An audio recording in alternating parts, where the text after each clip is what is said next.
मैं महान ओडिशा की भूमि पर आज पहली बार विधानसभा और लोकसभा के चुनाव के प्रचार के लिए आया हूं।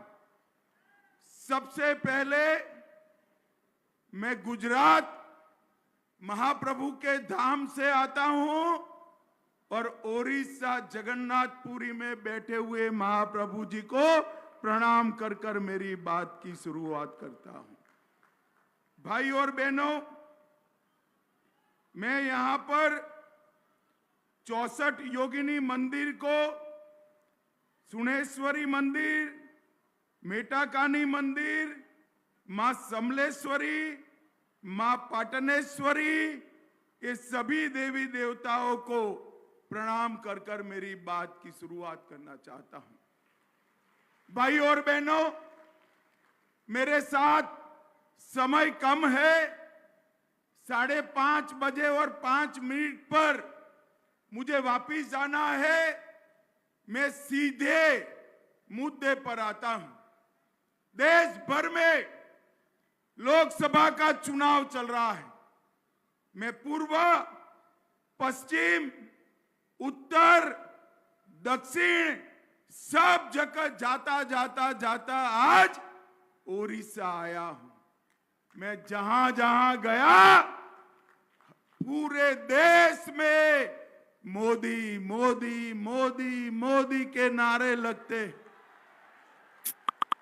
आज ओडिशा में भी पूरा माहौल मोदी पर है, मगर ओडिशा और देश में थोड़ा परिवर्तन है।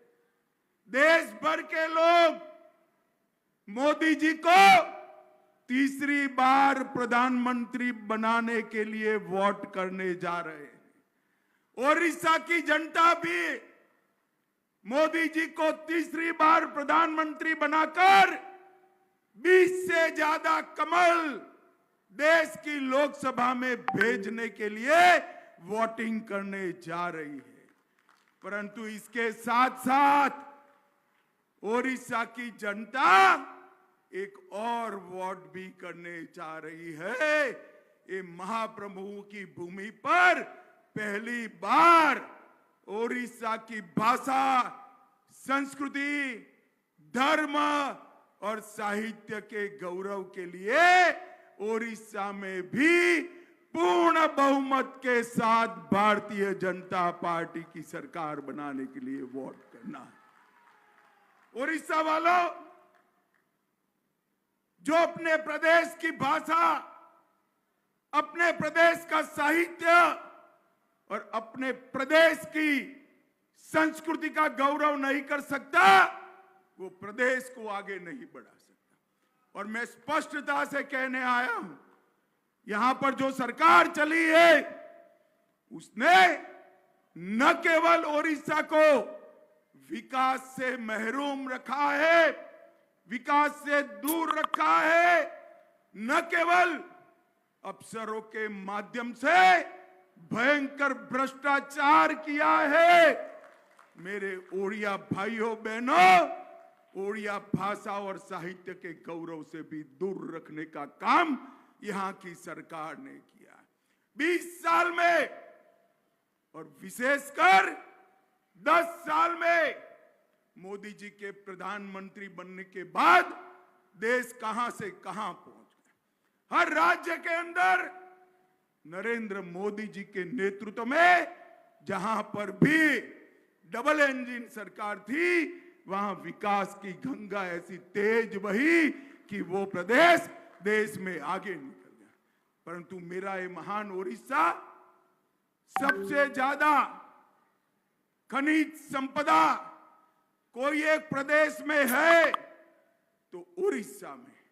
सबसे ज्यादा पानी का वैभव अगर कोई एक प्रदेश में है तो मेरे ओडिशा में है।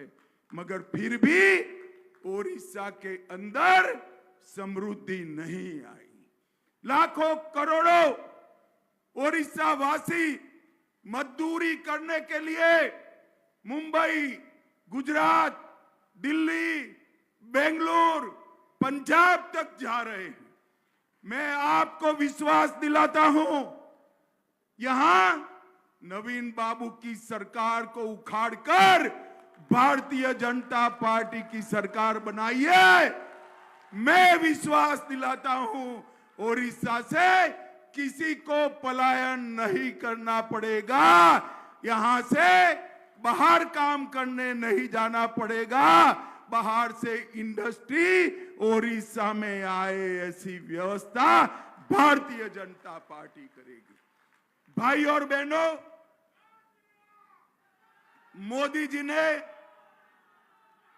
बैठ जाओ भैया टाइम कम है। भाई और बहनों, ये 10 साल में मोदी जी ने सालों से लटके हुए सवालों को समाप्त किया। ओडिया वासियों, मुझे बताओ, अयोध्या में राम मंदिर बनना चाहिए था या नहीं बनना चाहिए था? अरे जोर से बोलो, बनना चाहिए था या नहीं बनना चाहिए था? एक कांग्रेस पार्टी और उनके चट्टे पट्टे राम जन्मभूमि के मुद्दे को अटकाते रहे, लटकाते रहे, भटकाते रहे। आपने मोदी जी को दूसरी बार प्रधानमंत्री बनाया। मोदी जी ने 5 ही साल में केस भी जीता, भूमि पूजन भी किया और 22 जनवरी को मोदी जी ने प्राण प्रतिष्ठा कर कर जय श्री राम। ओडिया वासियों, मुझे बताओ, प्रभु श्री राम भव्य मंदिर में विराजते हैं, आप खुश हो या नहीं हो? जोर से बोलो, खुश है या नहीं है? यहां की सरकार, सत्ताधारी पार्टी ने राम मंदिर को, इसके उत्सव को डाइवर्ट करने का प्रयास किया, मगर मेरे ओडिया वासियों ने प्रयास को विफल। ओडिया वासियों, मुझे बताओ, ये कश्मीर जो है हमारा है या नहीं है? अरे जोर से बोलो, है या नहीं है? ये खड़गे जी कहते हैं राजस्थान और उड़ीसा वालों को कश्मीर से क्या लेन देन है? अरे खड़गे बाबू, आपको मालूम नहीं है, ओडिशा का मेरा एक एक युवा कश्मीर के लिए अपनी जान देने के लिए तैयार है, जान देने। ये धारा 370 जो कश्मीर को बाकी के भारत से अलग रखती थी, 70 साल तक एक कांग्रेस पार्टी ने धारा 370 को एक अनौरस बच्चे की तरह अपनी गोदी में खिलाया। मोदी जी ने 5 अगस्त 2019 को धारा 370 को समाप्त कर कर हमेशा के लिए कश्मीर को हमारा कर दिया। भाई और बहनों, मोदी जी ने इस देश में से आतंकवाद और नक्सलवाद को समाप्त करने का कहा। 10 साल तक सोनिया मनमोहन सरकार थी, आए दिन पाकिस्तान से आलिया, मालिया, जमालिया आते थे और बम धमाके कर कर चले जाते थे। नरेंद्र मोदी सरकार बनी। अरे बैठ जाओ भैया, कैमरा वाले हैं, बैठ जाओ, बैठ जाओ, बैठ जाओ। नरेंद्र मोदी सरकार बनी और वहां उरी और पुलवामा में हमला किया। 10 ही दिन में नरेंद्र मोदी जी ने पाकिस्तान के घर में घुसकर सर्जिकल स्ट्राइक और एयर स्ट्राइक कर कर आतंकवादियों का सफाया। मोदी जी ने देश को सुरक्षित किया है। मोदी जी ने करोड़ों गरीबों का कल्याण करने का काम किया। ओडिया वासियों, मैं आज बताने आया हूं, देश में 80 करोड़ गरीबों को प्रति व्यक्ति प्रति माह 5 किलो चावल नरेंद्र मोदी भेज रहे हैं। यहां नवीन बाबू की सरकार के ऊपर थैला लगाकर कहती है चावल हम भेज रहे हैं। ये झूठ है। जो चावल मिल रहा है वो नरेंद्र मोदी सरकार भेज रही है। भाइयों बहनों, नरेंद्र मोदी। 12 करोड़ गरीबों के घर में शौचालय बनाया, 4 करोड़ घर बनाए, 10 करोड़ माताओं को गैस का सिलेंडर दिया और 14 करोड़ लोगों को नल से जल देने का काम नरेंद्र मोदी सरकार ने किया। यहां पर भी 10,000 करोड़ रुपया भेजा, मगर 5,000 करोड़ भी ये फिसड्डी सरकार खर्च नहीं कर पाई, पैसा चाऊ। मगर चिंता मत करिए, यहां मोदी जी के नेतृत्व में कमल फूल की सरकार बना दीजिए, हर एक ओडिशा के घर में नल से जल पहुंचाने का काम भारतीय जनता पार्टी करेगी। भाई और बहनों, देश भर में 60 करोड़ गरीबों को मोदी जी 5 लाख तक का पूरा स्वास्थ्य का खर्चा मोदी जी उठा रहे हैं, 5 लाख तक का। अच्छा कर रहे हैं या बुरा कर रहे हैं? जरा जोर से बोलो, अच्छा कर रहे हैं या बुरा कर रहे हैं? मगर ओडिशा वालों को इसका फायदा नहीं मिलता। नवीन बाबू को डर है, अगर आयुष्मान भारत योजना यहां लागू की तो यहां मोदी जी लोकप्रिय हो जाएंगे। भाई और बहनों, यहां पर कमल फूल की सरकार बना दीजिए, भाजपा सरकार बना दीजिए, 5 लाख तक का सारा इलाज का खर्चा भारतीय जनता पार्टी की सरकार। भाई और बहनों, ओडिशा न घर से नल से जल मिला, न इलाज का खर्चा मिला, न पानी पीने का सहूलियत मिला, और यहां कपास ज्यादा होता है, कपास की टेक्सटाइल मिल भी कहीं और ले गए। मैं 3 बात करना चाहता हूं।